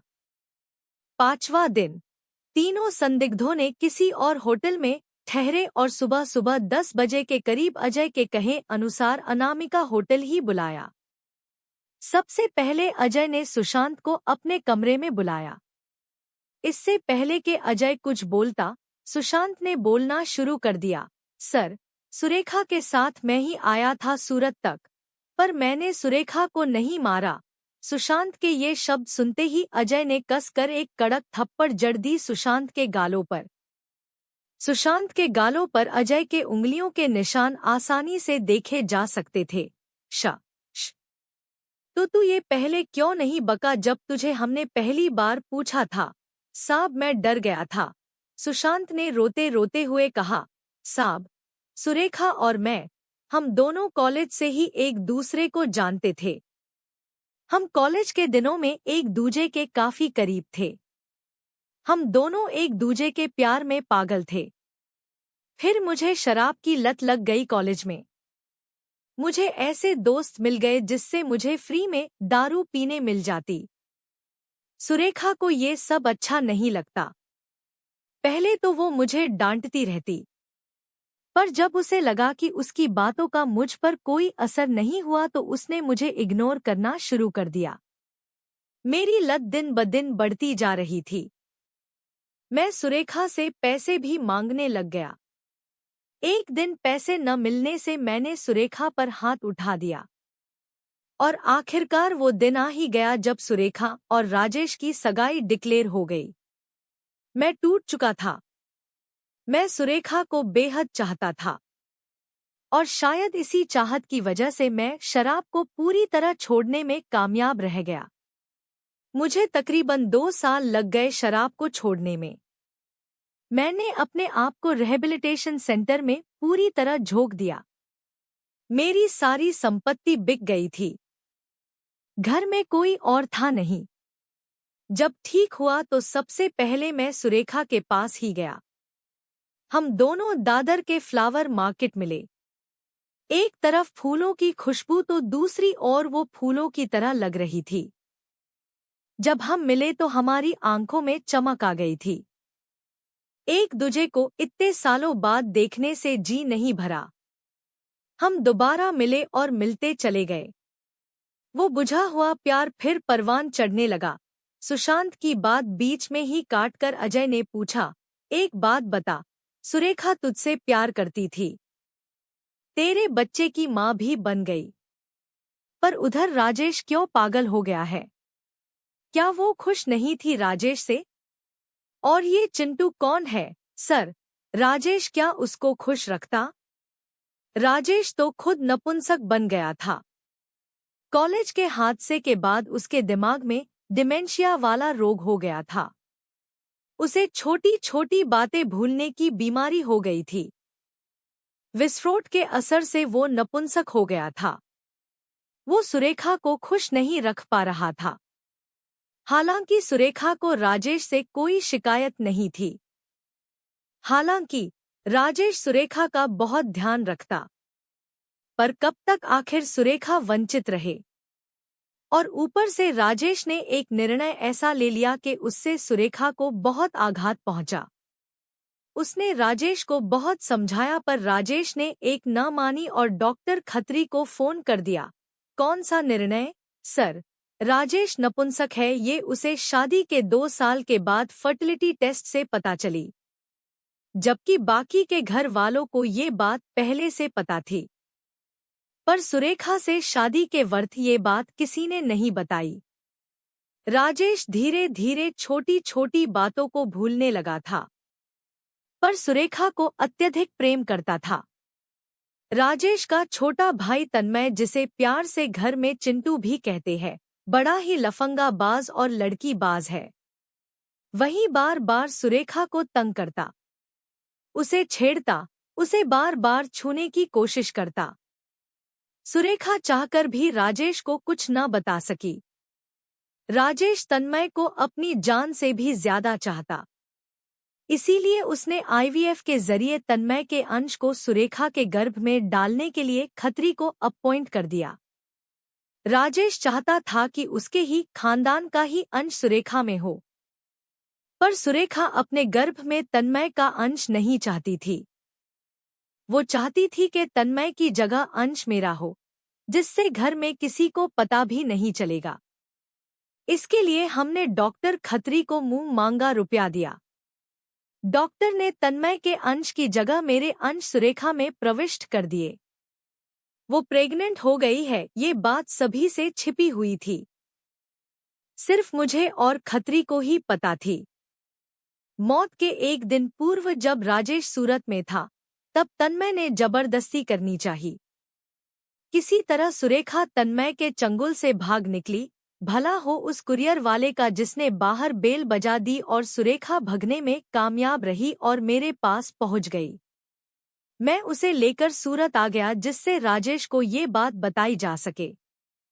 हमने ये निर्णय ले लिया था कि राजेश से आखिरी मुलाकात होगी और अब इस सब से दूर होकर कहीं अपना अलग ही आशियाना बनाना चाहते थे। पर होनी को कुछ और ही मंजूर था। इतना कहकर सुशांत की आंखें गीली हो गई। क्या हुआ उस रात को?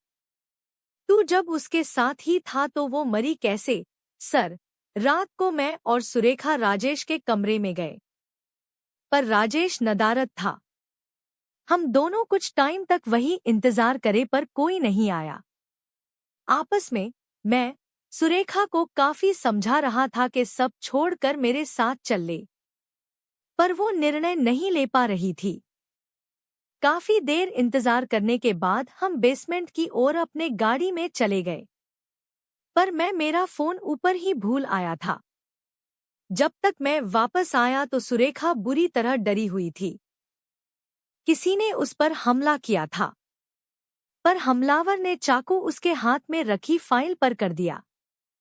सुरेखा तो बच गई, पर उसके चाकू की धार फाइल से होते हुए उसके सीने तक खरोच कर गई। मुझे कुछ समझ नहीं आया कि क्या करूं। हमें यकीन था कि ये हमला हो न हो तन्मय ने ही किया था। मैं उसे लेकर पुनः राजेश के कमरे में गया। उसे वहां छोड़कर मैं दवाई का सामान लेने होटल से बाहर आया और शायद यही मेरी गलती हो गई और सुरेखा मुझसे दूर हो गई। वापस आया तो देखा राजेश कमरे में बैठे हुए थे। सुरेखा नदारद थी। राजेश मुझे पूरी तरह देख नहीं पाया, गाने के लुत्फ उठा रहा था। उसे लगा वेटर आया है प्लेट लेने। मैंने कमरा देखा पर सुरेखा नदारद थी। मैं कुछ समझा नहीं कि सुरेखा गई कहाँ। मुझे लगा शायद बेसमेंट में मेरा इंतजार कर रही हो। मैं वापस गया बेसमेंट में, पर वो नहीं मिली। मैंने कई फोन किए पर उसने उठाया नहीं। मैं डर गया था। मैं राजेश के कमरे में जाने ही वाला था कि सहसा एक विचार कौंधा मेरे जहन में। हो सकता है सुरेखा को कुछ हो गया हो सकता है सुरेखा शायद डर के मारे पुलिस स्टेशन गई हो सकता है सुरेखा राजेश के पास वापस गई हो और वो वॉशरूम में हो जब मैं कमरे में गया। मैं होटल के बाहर घंटों इंतजार किए। सुरेखा को फोन किया पर उसका कोई अता पता नहीं था। तभी मेरे घर से फोन आया कि मेरी माँ की हालात बिगड़ गई, उन्हें अस्थमा का अटैक आ गया। मैं तुरंत आनन फानन में सूरत से निकलकर मुंबई के लिए रवाना हुआ। उसके बाद दूसरे दिन सुरेखा की लाश ही देखी शमशान में। इतना कहते ही सुशांत का गला भर आया। जब तुम्हें पता था कि सुरेखा पर आत्मघाती हमला हुआ है तब भी तुम उसे छोड़कर चले गए। पुलिस को इत्तला करने के जहमत नहीं उठाई तुमने। तुम्हारी गलती की वजह से सुरेखा आज इस दुनिया में नहीं है। अजय ने इतना कहा ही था कि सुशांत की आंखों में भरपूर आंसू आ गए। वो अपने हाथों से अपना सिर पीटने लगा, जैसे कोई पश्चाताप कर रहा हो। मैं क्या करूं साहब? मैं करता भी क्या साहब? सुरेखा थी नहीं वहां पर। जगह जगह ढूंढा उसे। शायद उसे लगा हो कि मैंने ही उस पर हमला किया हो और वो मुझसे भागकर मुंबई चली गई हो। ऐसी न जाने कितनी ही असीमित संभावनाएं मेरे दिमाग में चलती रही। मुझे लगा कि सुरेखा जहां कहीं भी हो वो अपना ख्याल रख सकती है।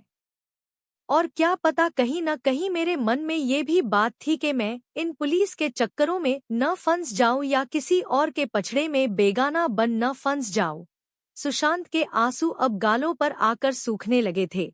तुम्हें क्या लगता है तुम्हारी बात मैं मान जाऊंगा? तुम जो कहोगे वो मैं मान लूंगा। मुझे लगता है तुमने ही मारा है सुरेखा को। सजा मिलेगी तुम्हें भी इसकी, अजय ने डांटते हुए लहजे में कहा। नहीं सर, मैंने नहीं मारा सर। मैं उससे प्रेम करता था, हूँ और रहूंगा सर। मैं डर कर भाग गया, इसकी सजा मुझे मिलनी चाहिए। सुशांत ने अपनी बात खत्म की। अजय के मन में अब तन्मय को आड़े हाथ लेने की तीव्र भावना जग गई। उसने सुशांत को बाहर बैठने के लिए कहा और शिंदे से तन्मय को अंदर आने के लिए कहा। तन्मय ने जैसे ही कमरे में कदम रखा उसने देखा कि अजय के एक हाथ में पुलिस का बेल्ट था तो दूसरे हाथ में लोहे से बनी हुई जंजीर थी। क्यों परेशान करता था रे सुरेखा को? क्यों उसकी इज्जत पर हाथ डाला? क्यों मार दिया उसको? अजय ने तन्मय से पूछा। मैंने नहीं किया ये सब, अजय ने जवाब दिया ही था कि एक ओर से अजय शुरू हो गया। तन्मय को इतनी बुरी तरह से बेल्ट और सलाखें पड़ रही थी जैसे धोबी कपड़े धोता है। शिंदे भी एक बारगी डर गया। तभी तन्मय के मुंह से आवाज आई, मुझे माफ कर दो, माफ कर दो मुझे। अजय रुक गया। उसने अब तन्मय की तरफ देखा तो तन्मय हाथ जोड़े हुए उसके सामने रो रहा था।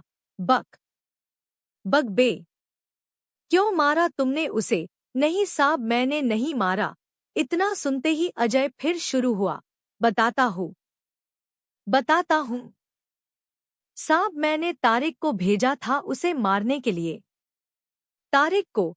अजय ने तारिक का नाम पहले भी सुना था। तारिक विरार का नामी गुंडा था। कई अपराध थे उस पर। बहुत शातिर था। हमेशा नए नए रूप बनाकर पुलिस की आंखों में धूल झोंक देता था। कौन तारिक?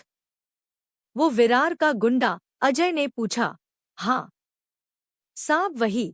अब पूरी बात बकेगा के शुरू हो जाऊं मैं? अजय घुर्राया। मैं सुरेखा से पहली दफा तब मिला था जब उसे मैंने हॉस्पिटल में देखा था। तब राजेश का कॉलेज में हादसा हुआ था। इतनी सुंदर लगी थी मुझे। पर शादी राजेश से हुई। कई महीनों तक तो मन को समझाता रहा, पर एक ही घर में रहते हुए मैं बार बार उसकी खूबसूरती की ओर आकर्षित होता रहता। आखिर मैंने उसे पाने की ठान ही ली। उसे मैं रिझाता रहता, उसे छूता रहता। मैं हर मुमकिन कोशिश करता रहता साथ रहने की। पर राजेश मेरा बड़ा भाई था। मेरी एक लक्ष्मण रेखा थी।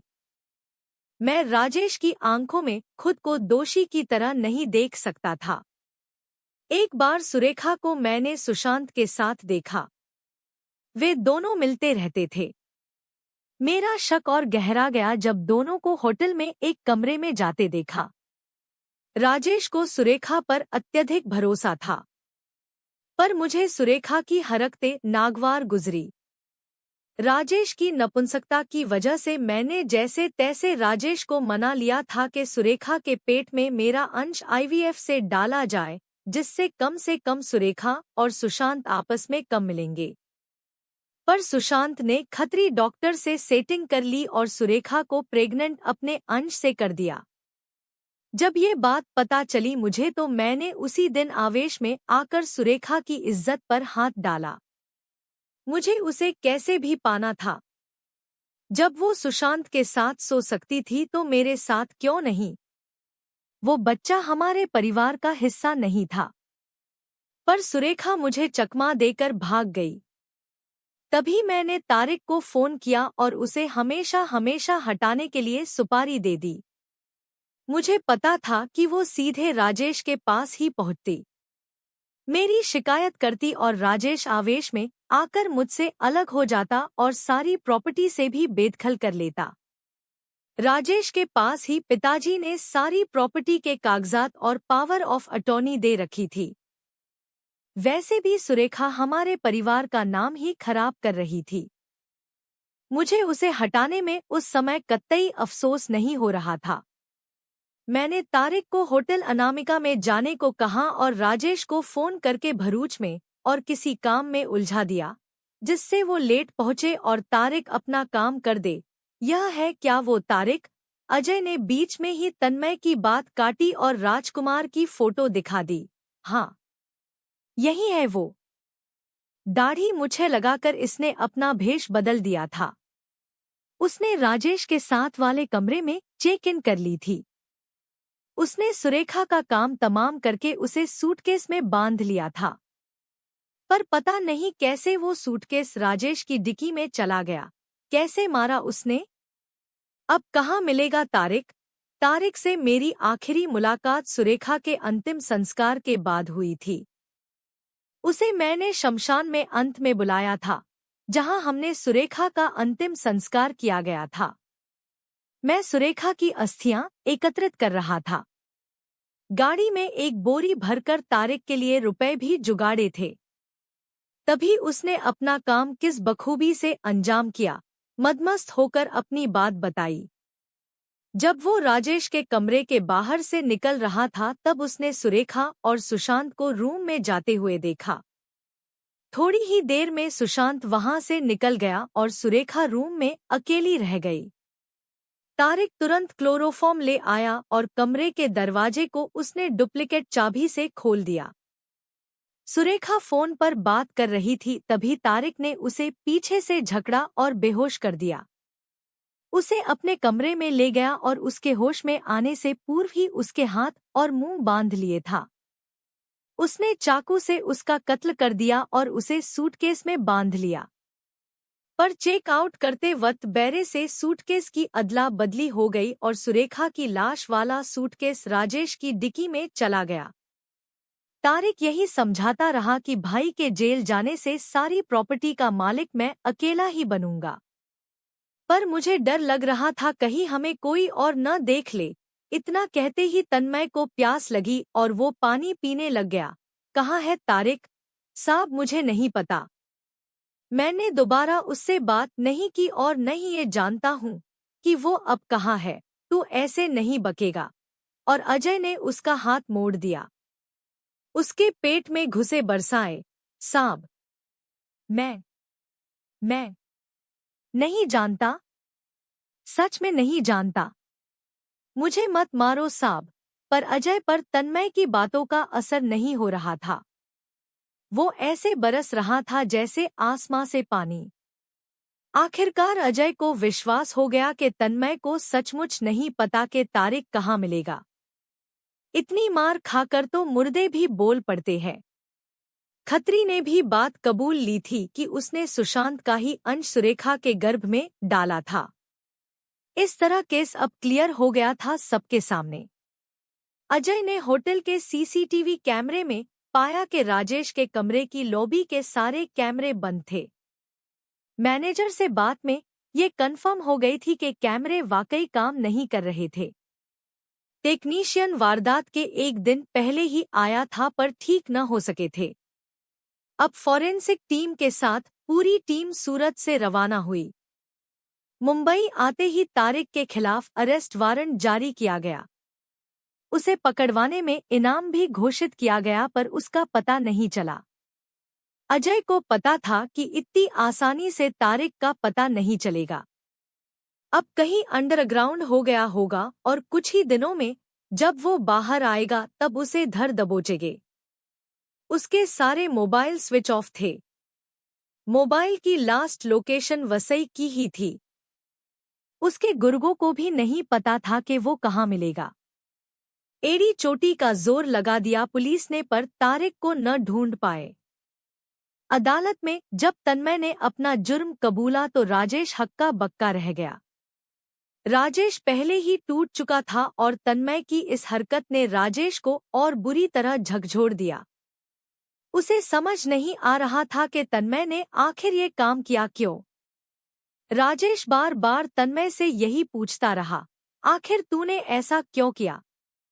क्यों तूने सुरेखा को मरवाया? क्या तुझे नहीं पता कि मैं सुरेखा से कितना प्यार करता था? तूने उसकी इज्जत पर हाथ डाला। तूने उसे जान से मार दिया। तू भाई नहीं है, कसाई है। तू दोबारा मेरी जिंदगी में न आना। जज साहब, इसे कड़ी से कड़ी सजा दीजिए। ऐसा भाई नहीं चाहिए हमें। इतना कहते ही राजेश फुट फुट कर रोने लगा। राजेश के पिता दीनानाथ भी अब तन्मय से कोई रिश्ता नहीं चाह रहे थे। अदालत ने राजेश को बरी कर दिया। इस बार अंजनी ने राजेश की तरफ देखा और मुस्कुराई। राजेश की आंखों में आंसू छलक आए। अजय इस बार अंजनी के जीतने पर खुश था, क्योंकि बड़े ही जल्दी उसने इस केस का हल निकाल लिया था और बेगुनाह राजेश को कत्ल के इल्जाम से बचा लिया था। शिंदे और सावंत ने सारे सबूत कोर्ट में जमा करवा दिए। सभी गवाहों और अभियुक्तों की वीडियो रिकॉर्डिंग कोर्ट में जमा कर दी।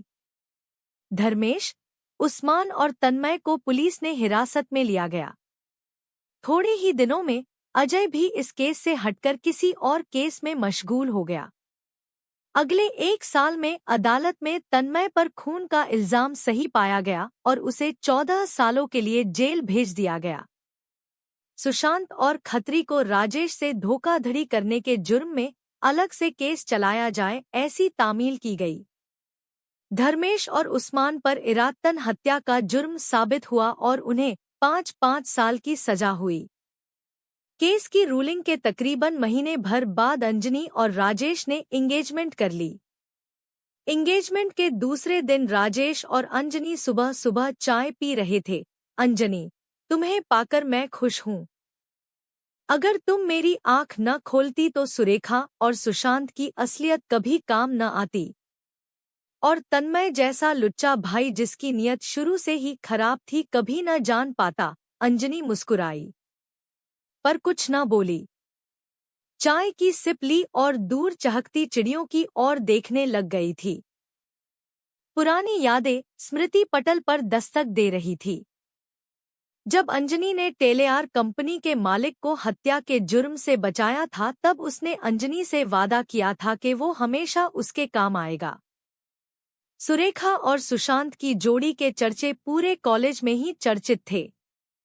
वो तो किसी कारणवश वो दोनों अलग हो गए और राजेश से सुरेखा की शादी हो गई। एक दिन सुशांत और सुरेखा को एक बारगी माल में अंजनी ने देख लिया। दोनों माल के पार्किंग में आलिंगनबद्ध हुए थे। तभी अंजनी ने टेलेआर के मालिक से दोनों के कॉल रिकॉर्ड और मैसेजेस मंगवाए और राजेश के समक्ष रख दिए। राजेश की आंखों में उस वक्त खून बरस पड़ा और सुरेखा को मारने दौड़ पड़ा था। तभी अंजनी ने उसे रोक लिया। पूरी प्लानिंग से उसने पहले धर्मेश को प्रॉपर्टी का हकदार बनाया। इसके लिए राजेश ने भरपूर कोशिश की और वो कामयाब रहा। उन्हें धर्मेश की कारगुजारियां पता थी और ये भी पता था कि वो पैसों के लिए किसी भी हद तक गुजर सकता है। तन्मय की बुरी नज़र उसके लिए घातक साबित हुई। राजेश ने कभी सपने में भी नहीं सोचा था कि तन्मय अपनी भाभी पर बुरी नज़र रखेगा। टेलेआर कंपनी के मालिक से उसने तन्मय की भी डिटेल्स निकलवाई। उसे तारिक तक पहुंचने के नंबर भी आसानी से पहुंचवा दिए गए थे, किसी मैसेज से। होटल के सीसीटीवी कैमरे भी राजेश के एक दिन पहुंचने के पहले ही खराब तकनीशियन की मदद से करवाए गए थे। राजेश के रूम की लॉबी, लिफ्ट और बेसमेंट से कैमरे बंद करवा दिए गए थे। कुछ एक कैमरे को छोड़कर बाकी ब्लैकआउट करना जरूरी भी था। अंजनी को पता था कि सुरेखा के गर्भ में सुशांत का अंश होने की बात से ही तन्मय गुस्सा हो जाएगा और जोर जबरदस्ती करेगा। बस यही मौका था। जब उसने जोर जबरदस्ती की तभी घर के बाहर की बेल बजवा दी और कुरियर वाले की आड़ में सुरेखा को मौका मिल गया। जैसे ही तन्मय ने फोन कर दिया तारिक को, अंजनी और राजेश को पता था कि आज का ही समय है जब सुरेखा को हमेशा के लिए हटा सकते हैं।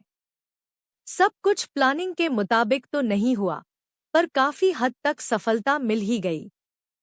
प्लानिंग तो ये थी कि धर्मेश का आदमी उस्मान सुरेखा की हत्या कर देगा और तन्मय पर इरादतन हत्या का केस हो जाता तारिक को पकड़वाकर, और तन्मय छूट जाता थोड़े सालों बाद। पर तारिक ज्यादा समझदार था। सुशांत गेम को बिगाड़ सकता था, पर अंजनी उससे पहले से वाकिफ थी कि वो डरपोक किस्म का आदमी है और वक्त पड़ने पर सब कुछ छोड़कर भाग सकता है। तारिक ने तो सिर्फ सुरेखा को बेहोश किया था। गला तो राजेश ने ही दबाया था। गला दबाते वक्त राजेश सुरेखा की आंखों में झांकना चाहा। उसकी आंखों के परे उस बेवफा का दम तोड़ना चाहता था। बड़े ही सलीके से राजेश ने इस काम को अंजाम दिया और अपने रूम में जाकर सो गया था। तारिक ने तो बची खुची कसर चाकू से पूरी की थी। तारिक कहीं कुछ बक न दे, इसलिए तन्मय से मिलवाना जरूरी था। तन्मय से मिलवाते ही तारिक को राजेश की फैक्ट्री बुलवा लिया। उसे और रुपए देने का वादा किया गया था। वहीं पर पहले तो तारिक को बंधक बनाकर रखा। फिर कुछ दिनों बाद जब राजेश जेल से बाहर आया, उसने केमिकल से भरे बॉयलर में तारिक की लाश गला दी। तारिक का नामोनिशान गायब कर दिया। सभी चीजें एकदम फिट होकर प्लानिंग के मुताबिक गुजरती गई। तारिक ने चालाकी से राजेश की डिक्की में लाश रखवा दी थी ताकि वो खुद बचकर निकल सके। राजेश की डिक्की में लाश का होना पहले तो अंजनी और राजेश को डरा दिया था, पर बाकी सबूतों से आसानी से इस दुविधा से बाहर आया जा सकता था। अंजनी इस काम में माहिर थी। तारिक को भी लगा कि उसने ये विश्वास दिलाया दिया था कि वेटर की गलती से सूटकेस की अदला बदली हो गई। खैर, अंत भला तो सब भला। अंजनी राजेश को पहले भी चाहती थी और आज भी चाहती है और आगे भी चाहती रहेगी। अंजनी कभी इजहार न कर सकी कॉलेज के दिनों में, क्योंकि राजेश के दिलो दिमाग में सिर्फ सुरेखा ही थी। पर अंजनी को पता था को एक दिन राजेश उसका होगा। उसे पता था कि वे दोनों सनकी है। दोनों गहरे दोस्त भी थे। दोनों की सोच एक जैसी थी। प्यार करो तो कोई हद न देखो और नफरत करो तो सारी हदें तोड़ दो। आज अब दोनों नई जिंदगी शुरू करने जा रहे हैं। इस जिंदगी को शुरू करने के लिए उन जिंदगियों का खत्म होना जरूरी था। भले राजेश नपुंसक था, पर अंजनी को इससे फर्क नहीं पड़ रहा था। ऐसा सोचते सोचते अंजनी ने चाय की प्याली खत्म कर राजेश से लिपट गई। राजेश भी अंजनी से लिपट गया। उसके मन में आज भी सुरेखा की याद आती है, पर प्यार नहीं। वह मन ही मन सोच रहा था कि कभी कभी चीजें एक के बाद एक ऐसे घटित होती है जैसे खांचे में कोई चीज आसानी से प्रविष्ट हो रही हो। अपने जीवन के सभी कांटे हट जाने के बाद जीवन में शकुन लग रहा था। वो सोच रहा था कि जीवन में अब कोई और दुर्घटना न घटे। जब पुलिस ने उसे पकड़ लिया था तब लगा मानो बड़ी गलती हो गई। पर उसी रात को जब अंजनी से बात हुई तब थोड़ी सांत्वना मिली। Anjani, I love you. मुझे माफ कर देना जो तुम्हारा प्यार को जान न सका। तुम्हारी वजह से ही मैं उस बेवफा से बच सका।